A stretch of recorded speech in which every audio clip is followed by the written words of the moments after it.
नमस्कार। T20 world cup में climax की ओर बढ़ते भारत के कदम। जी हां, 4 मैच खेलकर अब तक टॉप पर है भारतीय टीम, मगर अब 5वां और आखिरी मुकाबला जिम्बाब्वे के विरोध में होने जा रहा है। जिम्बाब्वे के विरोध भारत का ट्रैक रिकॉर्ड क्या रहा है, यह भी देखना जरा इंपॉर्टेंट है। अब तक कुल T20 7 मैच खेले गए, जिसमें 5 मैच भारत ने जीते और 2 मैच जिम्बाब्वे के खाते में गए। बहुत ज्यादा चिंता की बात इस अंदाज से भी नहीं है, और टीम इंडिया का जो स्टैंडर्ड है और जो फॉर्म है वो दोनों उसे एक एज पर लेकर जाता है। उधर जिम्बाब्वे की टीम आखिरी बार 2016 में T20 वर्ल्ड कप में भारत से भिड़ी थी। उस मैच में 3 रन से जिम्बाब्वे को हारना पड़ा था, लेकिन कुल मिलाकर के 7 मैच और फिर ये 8वां मैच होगा। जिम्बाब्वे की टीम इस मैच में बड़ा उलटफेर कर चुकी है, जब उसने पाकिस्तान को 1 रन से हराया था, इसलिए बहुत आसानी से इस टीम को नहीं लेना होगा। लेकिन भारत जिस तरह से परफॉर्म करता रहा है, हालांकि भारत की परफॉर्मेंस पर भी हम बात करेंगे, लेकिन फिलहाल पहले कल के मैच के बारे में क्या कुछ बातें खास हैं बताने वाली, हमारे साथ हमारे खेल विशेषज्ञ प्रवीण सिन्हा जी स्टूडियो में मौजूद है। प्रवीण जी, बहुत बहुत स्वागत है। नमस्कार। प्रवीण जी, दोनों टीमों का जब रिकॉर्ड आप देख रहे हैं, सामने ही है, जिम्बाब्वे बहुत मजबूत टीम नजर नहीं आ रही, लेकिन पाकिस्तान को हरा चुकी है, इसलिए लाइटली नहीं लेना होगा। वैसे हम ये बात आपसे पहले भी करते रहे हैं कि कोई भी टीम हो, नीदरलैंड्स भी हो, उसको लाइटली नहीं लेना होगा। फिर भी क्या कुछ आकलन इस मैच के बारे में आपका? राज, बहुत साफ बात है। आप विश्व कप खेल रहे तो आप किसी टीम को हल्के तौर पे ले नहीं सकते, और इन्होंने क्वालिफाइंग दौर में बेहतर प्रदर्शन करते हुए यहाँ तक की जगह बनाई है सुपर 12 में, इसलिए आप हल्के तौर पर तो नहीं ले सकते। उसके अलावा बड़ी बात यह है कि ये भारत के लिए जो अंतिम मुकाबला है, ये विश्व कप जो राज कहलाता है ना, विश्व कप रोमांच की पराकाष्ठा तक पहुँच गया। कमोबेश वही स्थिति है। आज हमारा रोमांच जो है, आज हमारी सबकी नज़रें इस पर है कि भारत को अब सेमीफाइनल में प्रवेश पाने के लिए अपना अंतिम लीग मैच जीतना ही होगा, और जाहिर है जीतना होगा। इसका मतलब सारे मुकाबले टफ रहे, या फिर आपको टक्कर देने वाली टीम्स जो हैं साथ चल रही हैं। साउथ अफ्रीका है, पाकिस्तान है, इससे पहले बांग्लादेश चलिए शायद रेस में पीछे छूट गया है, अगर वो भी उलटफेर कर दे तो कोई बड़ी बात नहीं है। तो 3-4 टीम्स में अब तक अंतिम दिन तक ये फैसला नहीं हो पाया कि सेमीफाइनल में पहुंचने वाली वो 2 टीम्स कौन सी रहेंगी। तो जाहिर है एक रोमांच बना हुआ है, और विश्व कप की यही खूबसूरती है, क्रिकेट का यही मज़ा है। T20 इसलिए माना जाता है कि भैया आप प्रेडिक्ट नहीं कर सकते। तो इंडिया के साथ बड़ी बात यह है कि आपने मैच दर मैच अच्छा प्रदर्शन करते हुए मतलब एक मुकाम हासिल किया है, यहाँ पे भी ग्रुप में टॉप पर हैं, और आपको फिर भी सेमीफाइनल में ये प्रवेश पाने के लिए अंतिम मैच जीतना ही होगा। और जिम्बाब्वे को निश्चित तौर पर, जो आपने बोला भी, कि हल्के तौर पे कभी भी नहीं ले सकते हैं, क्योंकि इनके खाते में सिर्फ 1 जीत है, और इन्होंने पाकिस्तान जैसी टीम को हराया है। पाकिस्तान को हराने से हमारा काम आसान हो गया, हम लोग अंक तालिका में ऊपर आ गए, बट इन्होंने पाकिस्तान को हराया है। इस चीज़ को नहीं भूलना होगा। उनके कुछ ऐसे प्लेयर्स हैं जिन पर नज़र रखनी भी होगी, और भारत को फिर से वही एक सतर्कता के साथ खेलना ही होगा, अदरवाइज गड़बड़ होते देर नहीं लगती है। बिल्कुल आपने ठीक कहा, लेकिन अब तक के जो 3 मुकाबले जीते, 1 मैच हारा, उसमें सबसे बड़ी चिंता टीम के सामने खुद कप्तान की है। कप्तान बहुत चल नहीं पाए, 1 मैच को छोड़कर कप्तान ने अब तक इन 4 मैचों में कुछ खास नहीं किया, यानी जिस पर सबसे ज़्यादा भरोसा था। अब कप्तान की फॉर्म वो क्या कुछ कह रही है, कुछ एक आंकड़े हमारे पास है। रोहित शर्मा के पावर प्ले में उन्होंने कितना स्कोर किया है। मेलबर्न में सिर्फ पावर प्ले के अंदर 7 गेंदों में 4 रन, ये पाकिस्तान के खिलाफ उनका मैच था। उसके बाद सिडनी में जो मैच रहा वो नीदरलैंड के अगेंस्ट में था। पावर प्ले में 16 गेंद में 16 रन। नीदरलैंड अपेक्षाकृत कमज़ोर टीम, कम अनुभवी टीम। उसके बाद पर्थ में दक्षिण अफ्रीका के विरुद्ध 14 गेंद में 15 रन, ये पावर प्ले में रोहित शर्मा का रिकॉर्ड है। एडिलेड में 8 गेंद में सिर्फ 2 रन, और इससे ज़्यादा वो चल भी नहीं पाए थे। बांग्लादेश जैसी टीम के अगेंस्ट में सिर्फ 2 रन पे आउट भी हुए थे। ये उनका स्कोर है। तो किस तरह से प्रवीण, पावर प्ले में क्योंकि मुझे लगता है काफ़ी मौका होता है, काफ़ी आप खुल के खेल भी सकते हैं, और थोड़ा जमने की बात ज़रूर होती है। हम कहते हैं कि टॉप ऑर्डर ज़रा पहले 15-20 गेंदों तक जम जाए, उससे ज़्यादा फिर आपको अच्छे शॉट लगाने का मौका मिल जाता है एक बार आप जम जाते हैं। रोहित शर्मा फिर भी उस तरह से क्लास में नज़र नहीं आ रहे, जबकि कप्तान भी हैं, और हम एक समय मानते भी हैं कि भरोसेमंद खिलाड़ी। निश्चित राज, इसमें कोई शक नहीं है, बट ये बहुत बड़ी एक चिंता वाली बात है कि मतलब आप रोहित को ये देखिए, रोहित जैसा कद का खिलाड़ी जिनके नाम पर वनडेज में 2-2 हाफ सेंचुरी, डबल सेंचुरीज हैं, माफ़ कीजिएगा, बहरहाल T20 में स्थिति ये हो गई है कि आप पिछले 4 मैचेस में जो अपने वर्ल्ड कप में अब तक खेले हैं, सिर्फ 74 रन बनाए हैं रोहित शर्मा ने। ये नहीं है उनका कद, ये नहीं है उनकी पहचान। उसमें भी एक हाफ सेंचुरी है, 53 रन अगेंस्ट नीदरलैंड। तो आप ये देखिए रोहित शर्मा का बल्ला मतलब कतई चल नहीं पा रहा है, और आश्चर्य लग रहा है कि मतलब वो तेज़ बॉल को खेलने में भी माहिर हैं, राइजिंग डिलीवरी पे बहुत बढ़िया कर लेते हैं, मतलब वो बॉल को रीड करने वाले बहुत अच्छे प्लेयर रहे हुए हैं। और इसमें खासकर इस वर्ल्ड कप में जो स्थिति है उसके कारण आप ये देखिए कि हमेशा पावर प्ले में रोहित नहीं चले तो पावर प्ले में हमारा स्कोर हमेशा खराब रहा। साउथ अफ्रीका के अगेंस्ट हमारी स्थिति यह हो गई थी कि 49 for 5, 49 रन पर मैच आपके 5 बल्लेबाज आउट हो गए थे। पाकिस्तान के खिलाफ 31 रन पर 4 विकेट चले गए थे।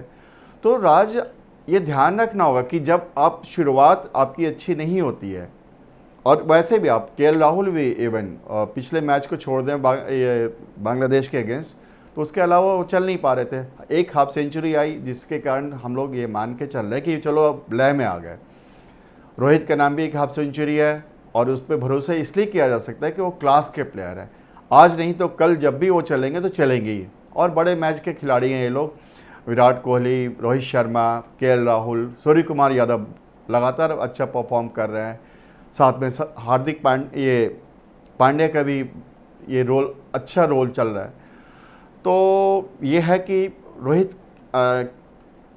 की जो फॉर्म है वो एक चिंता का विषय तो है राज, और इसमें कहीं ना कहीं उनको कप्तान के तौर पे आगे आकर इसको सॉर्ट आउट करना होगा। थोड़ा मतलब एक अच्छी, ठीक है, देखो ना बॉल स्लो ना, क्या दिक्कत है। चिंता रोहित शर्मा के बारे में आप ये सिर्फ इस सीरीज में नहीं है, मुझे लगता है थोड़ा पीछे अगर चले, पिछला जो T20 वर्ल्ड कप 2021 में हुआ था उसके बाद से उनकी परफॉर्मेंस का भी एक छोटा सा आंकड़ा हमारे पास है। 30 मैच उसके बाद से उन्होंने खेले हैं, 773 रन बनाए हैं, उसमें सर्वश्रेष्ठ रहा 72 रन, यानी कोई सेंचुरी उनके नाम नहीं है 30 मैचों में। ये बड़ा इंटरेस्टिंग है सुनना समझना। एवरेज आया 27.6 का, और 5 सेंचुरी से, मगर 3 बार डॉट पर भी आउट हुए कप्तान रोहित शर्मा। स्ट्राइक रेट 140 का है। इसे किस तरह से रीड करेंगे? ये फॉर्म इस सीरीज का नहीं है, कुछ समय पहले से प्रॉब्लम चल रही है क्या? निश्चित तौर पर ये पिछले विश्व कप के बाद जो आपने आंकड़ा बताया वो कतई उत्साहवर्धक तो नहीं है। उसके अलावा पिछले 8-10 मैचेस देखें, 4 मैच इस विश्व कप के, इससे पहले 3 मैचेस खेले ऑस्ट्रेलिया और साउथ अफ्रीका के अगेंस्ट। तो इन पूरी 10 मैचेस में भी देखा जाए राज, तो रोहित के नाम पे सिर्फ जो 20 से ऊपर के स्कोर जो है ना वो सिर्फ 3 मैचेस में आए। ये एक चिंता की बात है। मतलब ये कहा जाए कि एक बैड पैच जो उनके पास आया, उनके नाम आया, तो वो एंड विश्व कप के ठीक पहले की स्थिति है ये। तो रोहित शर्मा में क्लास है, उन्होंने दिखाया वो, मतलब अभी मैंने कहा भी कि वो बॉल बहुत बढ़िया रीड करते हैं, लाइन लेंथ को बहुत अच्छा पकड़ते हैं। सिर्फ एक है कि शायद एक कप्तानी का दबाव होता है ना कि आप लगातार खेल रहे हो, टीम को भी आगे लेकर जाना है, तो वो शायद दबाव ले रहे हैं। अदरवाइज फ्री माइंड से खेले, मुझे लगता है राज वो वापसी करने में सक्षम है। पिछला 8-10 मैच का जो रिकॉर्ड है वो बहुत अच्छा नहीं है। उसके लिए उनको थोड़ा सा कंसंट्रेट फोकस करना ही होगा अपनी बल्लेबाजी पर, क्योंकि उनको फॉर्म में वापसी के लिए कुछ ज़्यादा मशक्क़त नहीं करनी पड़ेगी, सिर्फ एक फोकस शिफ्ट करने की बात। आपने अभी बात बीच में विराट कोहली की छेड़ी थी, और काफ़ी वो परेशान रहे पीछे अपनी फॉर्म को लेकर के, लेकिन वापसी के बाद से उनका रिकॉर्ड बड़ा अच्छा। और अभी ऐसा नहीं है कि पूरे T20 का रिकॉर्ड, इन 4 मैचों की बात तो करें तो 3 बार तो वो ज़बरदस्त अच्छे तरीके से, दक्षिण अफ्रीका को छोड़ दे खाली चले वो, लेकिन बाकी ट्रैक रिकॉर्ड भी उनका ज़बरदस्त है। T20 वर्ल्ड कप में जो विराट कोहली का विराट स्वरूप क्या बनता है, ज़रा उसका भी एक आंकड़ा मुझे दर्शकों को दिखाना चाहिए। 23 मैच उन्होंने T20 वर्ल्ड कप में अब तक के खेले हैं अपने पूरे करियर में, और इन 23 मैचों में 1065 रन बनाए हैं 88.75 के औसत से, यानी 89.89। ये औसत उनकी बनती है। अभी हमने रोहित शर्मा की औसत का जिक्र किया था, वो भी आपको ध्यान में होगी, लेकिन 88 का औसत बहुत ही ज़बरदस्त। और उसके बाद जो नंबर 2 पर खिलाड़ी आता है वो है श्रीलंका के महिला जयवर्धने, जिन्होंने अपने T20 वर्ल्ड कप करियर में अब तक 31 मैच खेले। ध्यान कीजिएगा, हम विराट के 23 मैच और महिला के 31। विराट के 1065 रन तो महिला के 1016 रन, यानी वो ज़्यादा मैच खेलने पर भी 1016, और औसत उनका आया 39 का। इससे आप विराट कोहली के फॉर्म का और विराट कोहली का जो स्टेटस है T20 में उसका अंदाजा लगे, कितना दमदार खिलाड़ी है और कितना निश्चिंत होकर के खेलता है, किस तरह से एक एक चीज को रीड करता है मैच में बॉल दर बॉल। ये सब चीजें किस तरह से विराट कोहली को एक क्लासी प्लेयर बनाती। प्रवीण क्या मानते हैं? राज, सबसे बड़ी बात है कि फिर से वही वाली बात है कि विराट कोहली हमेशा से एक बड़े मैच के खिलाड़ी माने गए हैं, हमेशा से। और पूरे विश्व कप में उनके नाम अगर सबसे ज़्यादा रन्स हैं तो ये मायने रखता। और दूसरे नंबर पर उन्होंने पिछले ही मैच में महिला जयवर्धने को पीछे छोड़ा है। आपने देखा इनिंग्स में वो काफ़ी कम इनिंग्स लेकर वो वर्ल्ड रिकॉर्ड बनाने में सफल है, टॉप पर पहुंचने में सफल है। उनका औसत 88-89 मायने रखता है राज। अगर आप किस वर्ल्ड कप खेल रहे हैं, क्योंकि टोटल वर्ल्ड कप के मैचेस हैं ये, उसमें से उन्होंने 1065 रन बनाए तो मायने रखता। और इस औसत से तो मतलब कमाल का बल्लेबाज है। और जाहिर है जिस टीम के पास विराट कोहली जैसा बल्लेबाज हो वो गर्व करेगी और वो हमेशा उनका सीना चौड़ा रहेगा। और कहीं ना कहीं फिर से कल वाला जो मैच होगा जिम्बाब्वे के अगेंस्ट, तो पिछले मैच में लगातार सिर्फ साउथ अफ्रीका, जैसा आपने कहा भी कि साउथ अफ्रीका के अगेंस्ट नहीं चले, इंडियन टीम वो मैच हार गई। उसके अलावा हर मैच में विराट कोहली चले, हर मैच में हाफ सेंचुरी लगाई और हर मैच में मैन ऑफ द मैच बने, मायने रखता है। ये तो भारतीय टीम की हम बात हुई। मुझे लगता है कि भारतीय टीम की गेंदबाजी से आप काफ़ी संतुष्ट होंगे अब तक की, उस पर हम बाद में ओवरऑल परफॉर्मेंस कैसी रही बात ज़रूर करेंगे। मगर जिम्बाब्वे को टीम को आप हल्के में नहीं ले सकते। ये भी हमने कहा था, पाकिस्तान को हराया है, भले वो 1 रन से था लेकिन बहुत ही स्कोर भी कोई ज़्यादा नहीं बनाया था, फिर भी हरा दिया वो। इसका मतलब बड़ा दिन जिम्बाब्वे का ज़रूर रहा। जिम्बाब्वे की तरफ से गेंदबाजी और बल्लेबाजी इन दोनों में अगर उस मैच से सिर्फ कंपेयर कर लें जिसमें जीते हैं, एक ही मैच मुझे लगता है जीता भी है, किस तरह की चुनौती, कौन बल्लेबाज और कौन गेंदबाज भारतीय खिलाड़ियों के लिए चुनौती बन सकता है? राज देखिए आप, वो छोटे स्कोर वाला मैच था, उस मैच में न तो जिम्बाब्वे के साइड से कोई बहुत अच्छा चल पाया, नहीं पाकिस्तान की ओर से। तो तारीफ़ करनी होगी जिम्बाब्वे के बॉलर्स की, क्योंकि वो ठीक है, सीन विलियम्स ने 31 बना लिए, ब्रैड इवांस, क्रेग इरविन, इन्होंने 19 रन बना लिए। ये कोई बहुत ज़्यादा स्कोर नहीं है, मतलब इससे आप टॉप स्कोर 31 है। हाँ, टॉप स्कोर 31 है, इसका मतलब जाहिर है आप 150 के पार नहीं जा पा रहे हैं। और कमोबेश यही स्थिति इनके भारत के खिलाफ भी रहने वाली है, मुझे लगता है ऐसा, जो इनका एक स्टैंडर्ड है या जो हमारी भारतीय गेंदबाजी है। हाँ, हम लोग को सतर्क जरूर रहना होगा उनके उन गेंदबाजों से जिन्होंने पाकिस्तान पे न केवल नकेल कसा था, बल्कि मतलब एक बड़ी टीम को आप अपने पहले ही मैच में हराकर जो है एक बड़ा उलटफेर कर देते हैं। तो ब्लेसिंग मुजरा बानी है, सिकंदर रजा जो कि पाकिस्तान के जन्मे प्लेयर हैं, ब्रैड इवांस हैं, इन तीनों बॉलर से हमेशा मतलब उन पर नज़र रखनी होगी राज।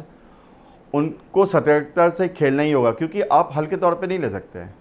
पाकिस्तान के ये बांग्लादेश के खिलाफ भी आपने देखा ही होगा, टस्किन और टीम्स के खिलाफ बहुत बढ़िया परफॉर्म कर रहे थे। इंडिया के अगेंस्ट उनको एक भी विकेट नहीं मिला, लेकिन पूरे भारतीय बल्लेबाजों ने, चाहे ओपनर्स हो या टॉप ऑर्डर के बल्लेबाजों ने, उनको पूरा सम्मान दिया, जिस वजह से उन्होंने रन कम खर्च किए और विकेट नहीं लेने दिया उनको। उसी तरह कमोवेश ब्रैड इवांस और सिकंदर रजा को खासकर भारतीय टीम को संभल कर खेलना होगा, क्योंकि उसके बाद आपके पास 1-2 बॉलर्स ऐसे मिल जाते हैं जो कमज़ोर कड़ी होते हैं, जिनको आपको पता होता है कि आप इनको हिट कर सकते हैं।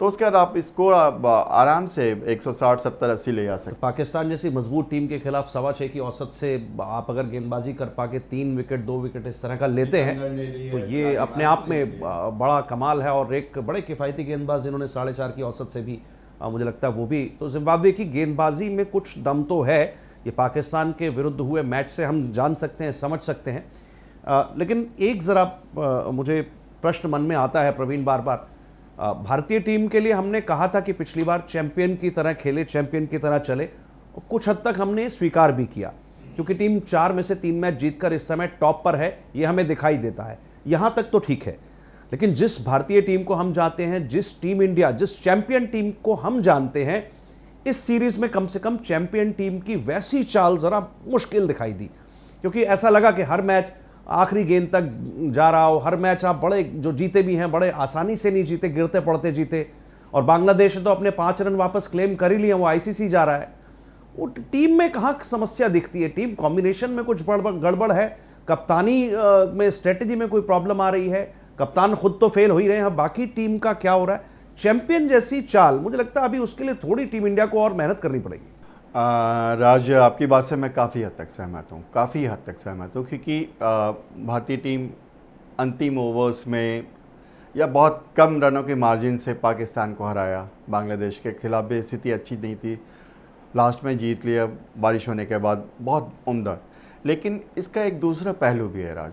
मैं आपकी बात से पहली बात यह है कि पूरी तरह से सहमत हूँ कि आपने पाकिस्तान के खिलाफ जो जीत दर्ज की वो बहुत अच्छी नहीं थी। आपने बांग्लादेश के खिलाफ जो जीत दर्ज की वो बहुत अच्छी नहीं थी। साउथ अफ्रीका के अगेंस्ट आप हार गए। एकमात्र जो कन्विंसिंग जीत जिसको कहते हैं वो आपको नीदरलैंड के खिलाफ मिली।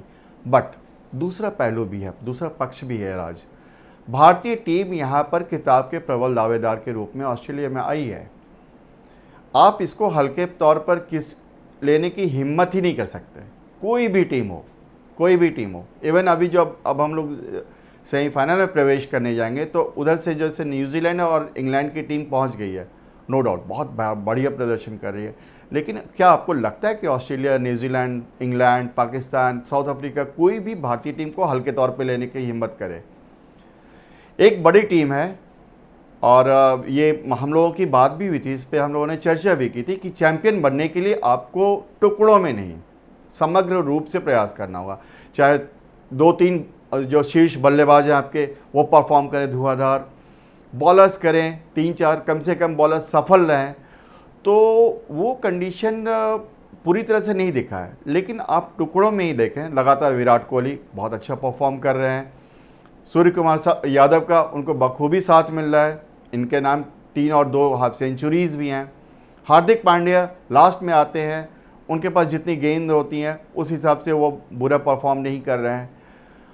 एक एक इनिंग में रोहित शर्मा और केएल राहुल हाफ सेंचुरी लग चुके हैं। तो इस कंडीशन में मतलब ये ठीक है, रोहित शर्मा पे अभी हम लोगों की बड़ी लंबी चर्चा भी हुई, एक चिंता का विषय है। उनको फोकस अपना जो है ध्यान बटाना होगा, इधर अपना ध्यान बल्लेबाजी की ओर केंद्रित करना होगा, तभी बात बनेगी। लेकिन चूंकि आप बड़ी टीम हैं, आपकी ओर से परफॉर्मर्स ऐसे हैं जिसकी वजह से पाकिस्तान भी लास्ट मोमेंट पर लड़खड़ाया। बांग्लादेशी टीम बहुत अच्छी स्थिति में होने के बावजूद पैनिक क्रिएट कर गया। क्यों? जब तक आपको सामने वाले से डर नहीं होगा राज, तब तक आप पैनिक क्रिएट नहीं करेंगे।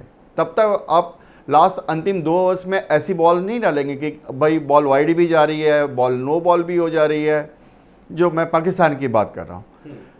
और बांग्लादेश अच्छी शुरुआत हुई, लेकिन आस्किंग रन रेट जब बारिश के बाद भी मैच शुरू हुआ राज, तो आपको बखूबी याद होगा कि 9 ओवर में 85 रन चाहिए थे, ऑलमोस्ट 9.5 रन के एवरेज से चाहिए थे। ठीक है, तो आप भारतीय टीम के सामने बहुत ज़्यादा लिबर्टी नहीं ले सकते।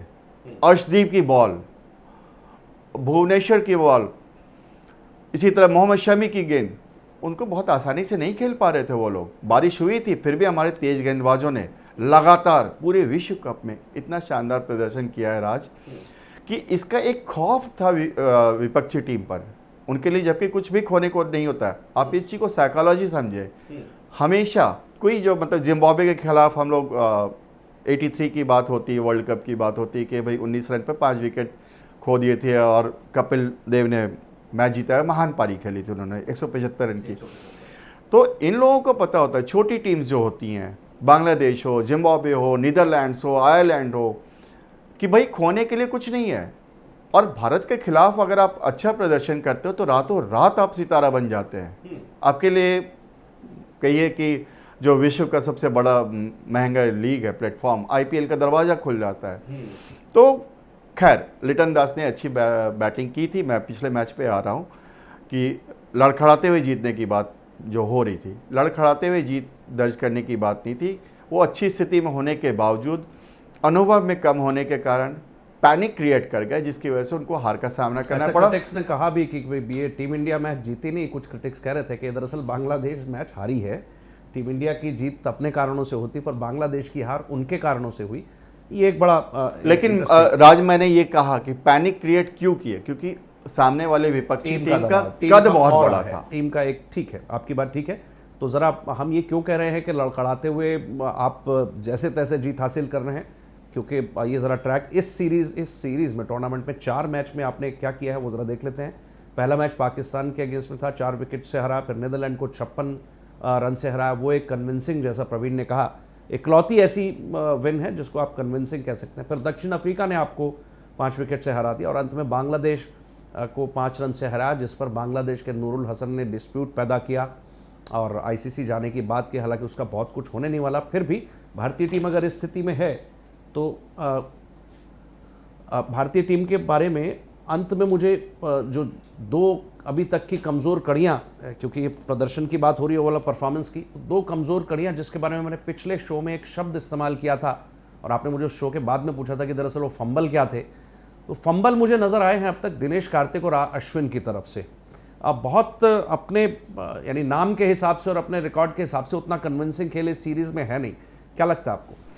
राज, आपने फंबल की बात की, बड़ी अच्छा, बहुत अच्छा सवाल है, और बहुत अच्छी बात पे आपने ध्यान भी दिलाया कि फंबल किया कौन? दिनेश कार्तिक, अश्विन नहीं चल पा रहे हैं।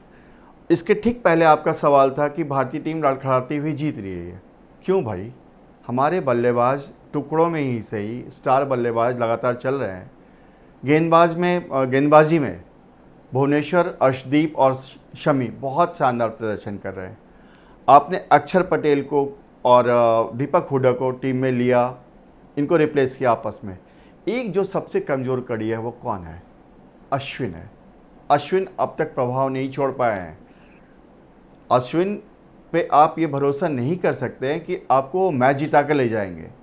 अश्विन पर आप ये नहीं भरोसा कर सकते हैं कि वो रन्स इतना कंटेन कर लेंगे कि हाँ भाई विपक्षी टीम के लिए अबूझ पहली होंगे, नहीं होंगे। उससे बेहतर विकल्प आपके पास है राज।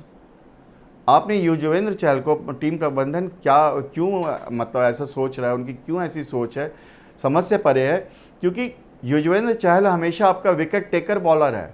जिस समय कप्तान गेंद उनकी ओर फेंकते हैं, वो कप्तान को निराश नहीं करते और विकेट लेने को देते हैं। और सिर्फ इन 2 प्लेयर्स की वजह से हमारे पास जो अच्छे बैट्समैन बैठे हुए हैं, ऋषभ पंत मैच विनर है बॉस, मैच विनर है। उसको आईपीएल में देख चुके हैं, चाहे इंग्लैंड के खिलाड़ी हों, चाहे न्यूजीलैंड के खिलाड़ी हों, चाहे साउथ अफ्रीका के खिलाड़ी हों, चाहे ऑस्ट्रेलिया के खिलाड़ी हों, वो सारे भय खाते हैं। उनको पता है कि जिस समय चल गया ये ऋषभ पंत, आप वैसे एक मैच विनर को बड़े प्लेयर को बाहर बिठा कर रखे हुए हो।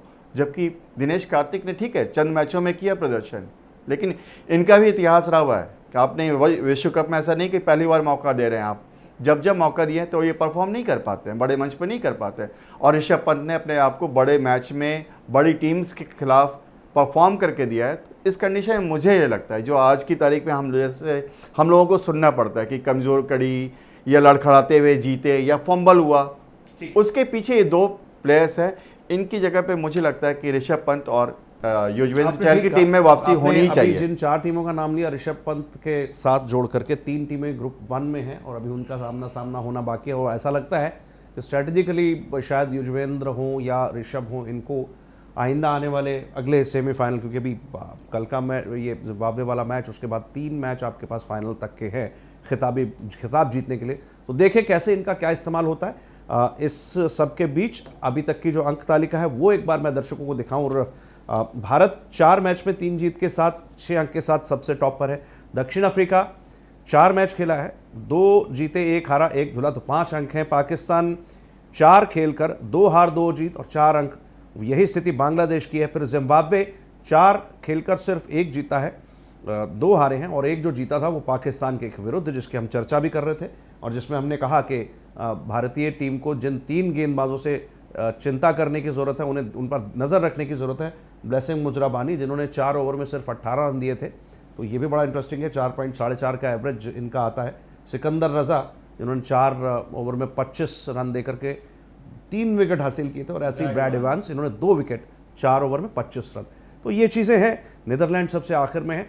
देखें जिम्बाब्वे के मैच के बाद क्या स्थिति बनती। वैसे मानना यही चाहिए टीम इंडिया की क्लास को देखकर और फॉर्म को देखकर कि जिम्बाब्वे के विरुद्ध मैच जीतना तो चाहिए, मगर इंतज़ार कीजिए क्योंकि क्रिकेट है साहब, कब क्या होता है कोई नहीं जानता।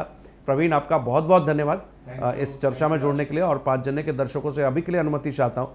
जिम्बाब्वे से इस मैच का क्या नतीजा निकलता है, इस पर फिर चर्चा के साथ आपके साथ जुड़ेंगे। नमस्कार।